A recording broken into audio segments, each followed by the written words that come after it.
যে তোমাকে অ্যাকচুয়ালি লাভ করবে, ভালোবাসবে, সে তোমাকে কখনো অপশনাল হিসেবে দেখবে না। যে এমনভাবে দেখবে না হয়তো আমি আরো বেটার পেতে পারি, সেইভাবে তোমাকে কোনোদিন দেখবে না। তুমি তার ফার্স্ট প্রায়োরিটি হবে, and তুমি তার লাইফের লাস্ট মানুষ থাকবে। অপশন হিসেবে তুমি কখনোই থাকবে না।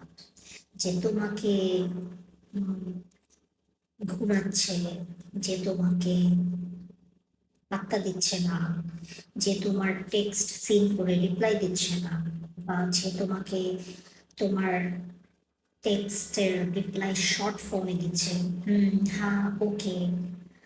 সো এই টাইপের যখনই রিলেশনশিপে এই পর্যায়ে আসে, সে কখনোই তোমার জন্য তোমার পার্টনার হিসেবে যোগ্য না। তো আমরা অনেক সময় এই ভুলটা রিলেশনশিপে করে থাকি। আমরা ভাবি যে এটাতে আমরা আরো বেশি চেজ করি মানুষটাকে।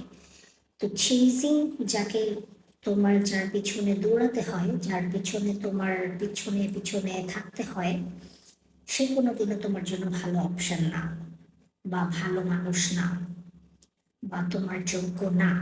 So change your likes and dislikes, যে এই টাইপের মানুষ যাতে তুমি চুজ না করো, তোমার চয়েসগুলো চেঞ্জ করো। সো তারপর কিন্তু তুমি তোমার যোগ্য, যে তোমার জন্য যে পারফেক্ট, সে অবশ্যই আসবে।